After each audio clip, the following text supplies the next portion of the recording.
Today on the left of Old North, we're joined by a new and rising progressive leader in North Carolina's legislature, State Representative and Pete Buttigieg doppelganger, Phil Rubin.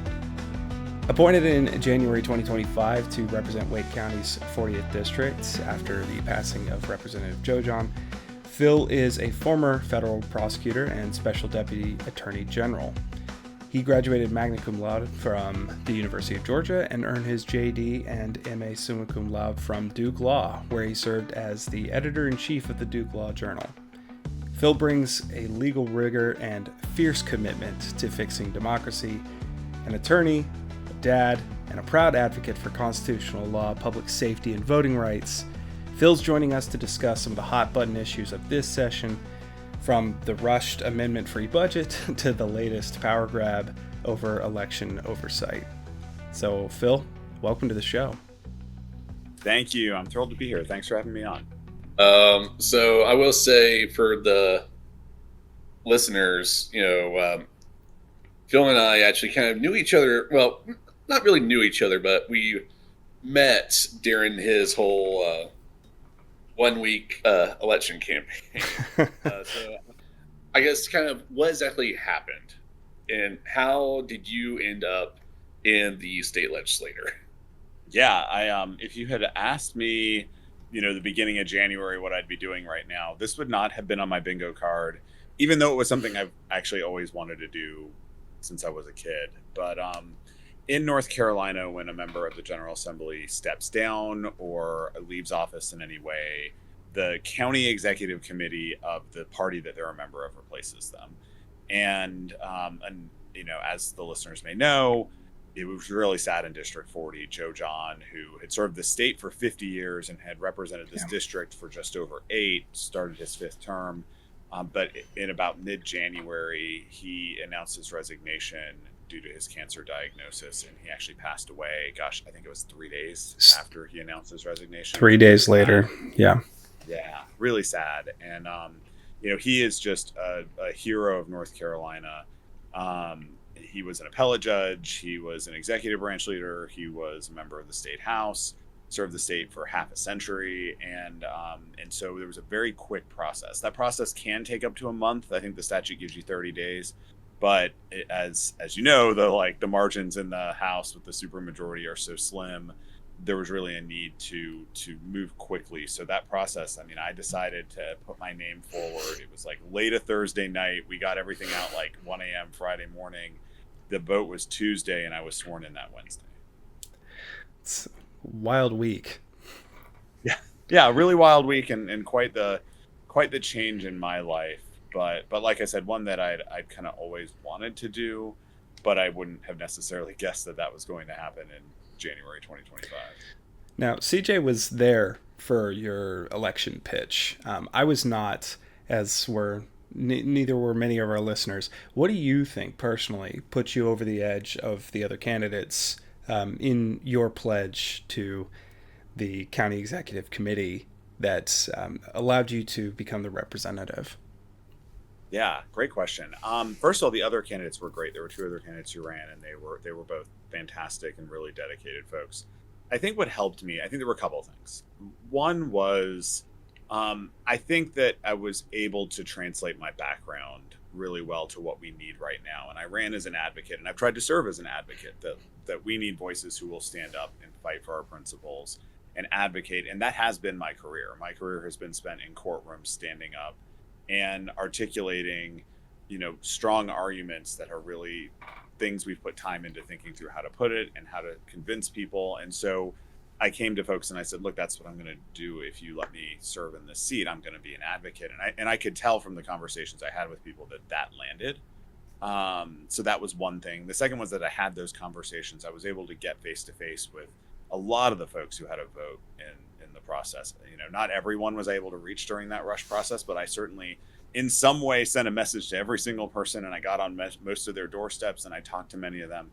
And then the third thing was we had a candidate forum that the party put on, and that was that Sunday night. And I felt like that went really well. And that was actually when instead of me reaching out to people, I started getting calls out of nowhere from people after that night. It was that Sunday night that voters started calling me. Yeah. Quick follow up to that. So if you think that, and you're probably right, that your pitch as being an advocate was what kind of put you over the edge, do you think that that's because people are hungry for that sort of advocacy based representation in our General Assembly? Do you think that that we're being starved out a little bit there? I think, one thing I found actually since I've been in the General Assembly is I think there's a lot of tremendous advocates in the building. They advocate in different ways. And so I think it's been cool to see the different skill sets, because advocacy can take a lot of different forms. And that's one thing that is really on display. So I definitely don't think like only I can come in and advocate, because there are a lot of great voices, including sort of my style of stand up and articulate an argument. There are some folks that are just astoundingly good at that already. And so I'm adding to the weight that we have there, but it's not like there wasn't any. So but I do think to your broader point, like people are hungry for that, I think, because right now, sadly, that's in North Carolina, that's the main thing we have, because we don't have the ability to pass laws. And we should. Democrats got a majority of the votes for state house and state senate statewide. We should have the ability to pass laws, but we don't. And so we're going to have to articulate a vision that isn't through the course of passing legislation. Right. Now, because I am a nerd, I watch basically every single session. And there was something that you said a couple of weeks ago that I wanted to kind of bring up, because I thought this was a really good way of phrasing things, but also just really good thing to point out. A few weeks ago, I forget which bill it was talking about. Maybe it was an anti-DEI bill. I cannot remember. But you mentioned that, the other side of the aisle has tried to pass the buck a lot, has tried to put blame on Democrats and everything. But, and this paraphrasing, as you put it, look who's been in charge for 15 years. So I was wondering, like, what can you kind of tell us about, one, that sort of mindset that you kind of came into that with? Yeah. So, when at the opening you talked about me advocating for democracy, and like I think I want to step back to like the fundamental belief I have in democracy is that democracy is really a form of accountability. That the whole idea of a democratic republic is that your representatives are accountable to the people, and the people can decide they're doing a great job, I'm going to keep them, or they're doing a terrible job, I'm going to replace them with these other people that have a different plan. And the reason I bring that up as part of this conversation is, in order for that to work, people have to be able to replace their representatives if they're not happy, but they also have to be able to see and tell whether their representatives are doing a good job or not.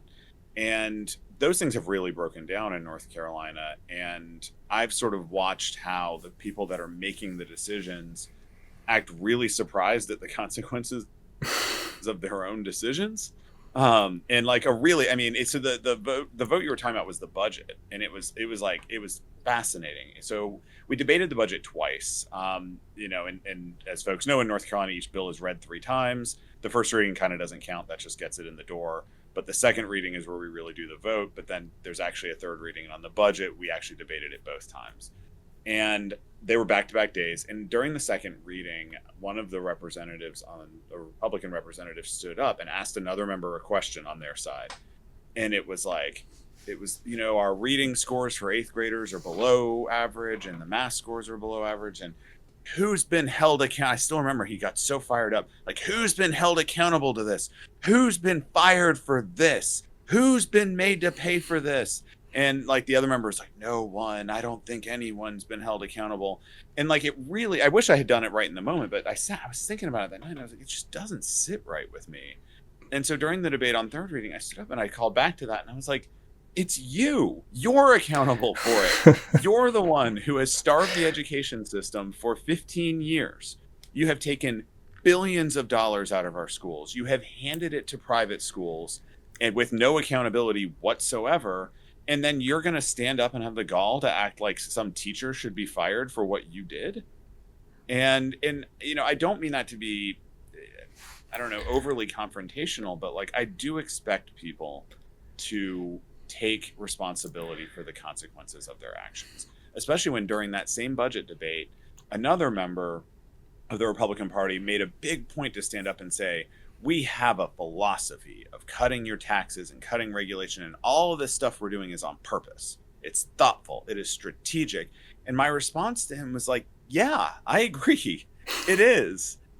And look what's happening. We're 48th in the country in education funding. We're 50th in the country in healthcare affordability. Like, there have been some things that they've had some successes on, and they'll take credit for it. Great. But like, take credit for all of it. Yeah. Yeah. And they can't muster all that bluster and not expect to get any blowback at all. That's We have to give it to them. right. Yeah. And so, speaking of that budget bill, Democrats did try to add funding for school lunches, for more education, for equitable housing, all sorts of things in this budget bill, and nearly all of them got shot down, like systematically, formulaically shot down by Republicans. Some with just a simple, like, don't vote on this. Like, no argument really, just don't vote on this. So what in your view is what's your view on how budgets should actually serve the people of North Carolina? This isn't to take away from the fact that Phil actually posted a bunch of really great Instagram videos about this. Go follow him on Instagram and Blue Sky and a bunch of other places. But very informative, one of the first on the platform to say what was going on within the General Assembly. It reminded me a little bit of like Jeff Jackson's style videos, but so I don't know. We'll see if you can get 1.4 million followers here pretty soon. I'm 500 people of the way there, so whatever percentage that is. But I appreciate the plug. That's how you get there, right? Everybody's got to start somewhere. That's right. I started with basically zero a few months ago, so like here we are. But yeah, so the budget, what I want people to know is how broken it is, like fundamentally. And what I mean by that is like, there's all these artificial limits on the budget process before we even got to that floor debate where all the amendments were just being like batted away, because like the Republicans get in a room basically and write the whole budget. But they set these limits. They set a funding target, and that is the amount of money that you are allowed to spend on the budget, and no amendment at any stage of the process can alter that. They also put money, everything's cabined into different areas, like general government, which is the appropriations committee I sit on, but then there's like justice and public safety and K-12 education. An amendment can't move money from like K-12 education. It can't move money from like, say, general government to K-12 education. That breaks the rules. Not allowed. Not for a good reason. That's just a rule that was sort of put in there to like keep you from messing with the budget. Different colors of money, right? I mean... Exactly. Right. Like there's no, like, this is all completely artificial. You can't mess with revenue. Like you can't do anything to raise revenue when they set that. So like, those are not in order either. And so, and it's weird because the budget actually contains some of those things. They're just decided by not the body. They're decided by a small like subset of people who get to make all those decisions. And no one else even has like, it's not just a matter of like getting the votes to do it. You don't even have a mechanism to get the votes to do it. And that's actually like, I think, kind of shocking to folks when I tell them that. And then the second piece is like how little time the rest of us get. I mean, I remember I walked in. So the first time you see anything from the budget is in your appropriations subcommittee. And so I came into general government appropriations on the day the budget is going to be released, was given 400 pages of documents. As the meeting started, in fact, they would not give them to us until 9:00 on the dot, which is when they were released. Not an hour before, not, hey, you can stay up late reading this and get ready, but the meeting is starting right now and here are the documents. Jeez. And that was the meeting in which I had the only chance during committees to offer any amendments to that budget. And it was interesting too, because like, they also sort of make clear, they're congenial about it, but like they make clear that like, we're not going to take your amendments. But we went through the budget presentation, and then they were like, well, we can either just go ahead and send this forward, or if you really want to, we can adjourn and do amendments and come back in a few hours. And I was like, I'm going to put you through that exercise. Yeah. So, I did offer 3 amendments relating to elections in that meeting. But then, we also got basically less than a day with the final total budget before we had to vote on it. It's just, it's in no way would any sane sort of thoughtful process work that way, but that is how budgeting works in North Carolina. A lot of the recommendations for when people are in a minority party, specifically from like Indivisible, is talking about how, put them through the rigmarole, make them make them do every single part of the process, even if it slows it down, because what are you losing? All they're losing is time on their hands. If you're going to lose a vote anyway, make them work for it. So I appreciate that you're committed to doing that. Yeah, I'm a proceduralist by nature too, and like, we're going to follow the rules. We're going to do the processes we're supposed to do, and it's going to take a little time. But when you're spending $33 billion of the people's money, I think you can put the time in.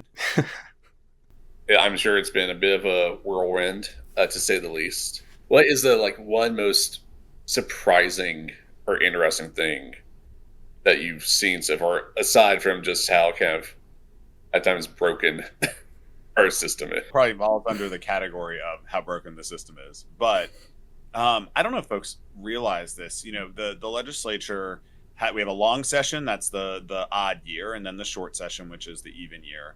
Because it's a part-time legislature, like, we're not just always there considering legislation. And it's really designed to run from January to June, end of June, during the long session. It never actually does end by the end of June, but it's supposed to do that. And so what that means is the only chance you have for the entire year to propose a bill basically requires you to get the idea to the bill drafting people at the legislature by the beginning of March, and you have to file the bill by the beginning of April. If you don't do that, for most topics, your next chance to do that is in May of the following year at the short session. And so I don't think folks realize how rushed that process is. And it's really, it's unfortunate because, and this is less of my, this is a schemy thing than I'm accusing the budget stuff of being. This is more just the way a part-time legislature works causes you to have to rush legislation through and just throw it on the pile and just fling ideas at the bill drafting folks and hope it works out, because you have to meet these really fast deadlines. So I was sworn in January 29th. I had 5 weeks to get any ideas into bill drafting that I wanted drafted for the whole year. Wow. And that has bad consequences. I've got a lot of ideas since then, and they'll just have to wait for a while. No guarantee that, it seems like if you continue to do your job well, right, that you'll get reelected. But imagine, a year down the road, you don't get reelected. A lot of that preloaded, I guess, mental work kind of flies out the window, especially if somebody's elected in your district that doesn't necessarily want to do those things. That's right. Yeah. One of the downsides of how short the session is in these really rushed deadlines is you can't do legislating the way that I think would be the best possible way, which is you have this idea, so you pull together a bunch of stakeholders and you get them together and you brainstorm it and you identify the problems and you identify the interests, and then you kind of get a bit of a coalition together, and then you go to bill drafting with the results of that, and they draft a bill, and then maybe you do a few revisions, but you've got your bill and then you file it. And then when you do that, you've kind of already got a coalition lined up around it. You can do that over multiple years, but for me coming in, it was now I got this idea, I got to get this bill out, and then I'll build the coalition around it later. And it's fine, we can do stuff with it, but it's not the best way to do it. And that's really a shame, because I just think we could get better legislation out of that. And it's something I'm going to try and do for the short session with some of the ideas that I'm working on. Sounds reasonable, which is unfortunately why most Republicans will not pick it up. So there's that. And I only bring this up solely to annoy Adrian. So I know that you, like myself, are a big West Wing fan. So Adrian loves to give me all sorts of shit for this. In the General Assembly, who would you say is kind of most say Josh Lyman or Sam Seaborn or President Bartlett? Oh my gosh. Yeah, I thought you were going to ask what I got on another podcast, which was who am I most like, which I was ready for, but who other people are like. Gosh, I don't know that I have a good answer to this question. Only because it's so different than those characters. A legislature works so differently that you almost don't have the ability for legislators to fit those boxes. They're all principals. They don't report to anyone. They operate independently, even though they operate, in a caucus and as a team. So you don't have that ability. But I will say one thing is I have really enjoyed watching Leader Reeves speak on the floor. And in that sense, I'll sort of make a Bartlett comparison because, like, on the West Wing, like it's not just that he's a good speaker, he's the president, he's a good speaker. Martin Sheen's a good actor. But Yeah. it's more that he's like capable of this wide range from like, super calm, technocratic to like, showing appropriate emotion and being able to do that off the cuff. That has been a real treat. That has been really a fun part of being in the legislature. So 2026 is around the corner. It's these election cycles feel earlier and earlier every year. What are the fights that you think we should be paying closest attention to in the run-up to that? And also, how can people help you continue doing the work that you're doing? So on the fights that I think people should be paying attention to, the obvious one are the court races. The path to fixing these problems in North Carolina runs through fixing partisan gerrymandering. And to anyone who is listening and isn't already bought in on this whole idea that people should be accountable in a democracy, Republicans won 47.5% of the votes statewide for House, and they got 59% of the seats. It breaks democracy. It breaks it. And it's the reason that they're completely unaccountable on any of this stuff. It's because they literally are unaccountable. They don't have to be held accountable by the people. They'll have control no matter what they do. Right. And it's the courts that can save us in that. And so that is going to require, changing judges, frankly. It's going to require retaining the judges that we have Democrats have on the Court of Appeals and the Supreme Court. And frankly, as we go towards 2028, it's going to require accountability for the justices who attempted to steal an election. And they're up for re-election. So we're going to have a lot to talk about with that. But I also want to emphasize one other thing that's important to me, which is we need to focus on those elections. And I think that's really important, and taking House seats and taking Senate seats, because a couple more seats changes everything, even though it's not a majority, because it means that the veto is basically bulletproof at that point. And that changes. It doesn't just mean the governor can veto legislation successfully. It means that, but it also means they have to negotiate it with us. And just governing gets better when you have those kind of things. The last part of that is that we should think of the election as a whole unit as well. Like, we need to talk about the entire atmosphere of what has happened in North Carolina over the past 15 years and why that has happened and what the results of that. And basically any metric you look at, North Carolina has declined over the last 15 years. It's really, really unfortunate. And I think back to the accountability point, we need to get accountability for that, and they need to be held accountable for that. And if we can create that feeling, that true feeling that there needs to be accountability for what's gone wrong in North Carolina, then that will help in all of these elections. And so it's the way to come across the board. And then to your last thing on how folks can help me, I am running again for the seat, or to, I guess, sort of running for the first time, but running to continue being in the seat.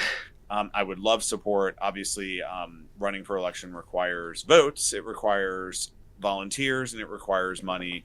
I would be grateful for any and all of those from folks. My website is Phil Rubin, PhilRubin.com. It's got all the information on it, all the links to social media. And I am trying to make sure that I'm both a voice and an aid to our candidates that are running in the front line, what we call frontline districts, the ones that are close and really hard to fight for, hard to win. And so I'm going to be raising money for those seats. I'm going to be helping those candidates any way I can, because that's what we have to do to make North Carolina better. And thank you so much for being on with us today on the Left of Old North. And like you said, make sure to go follow him on all the social media if you can.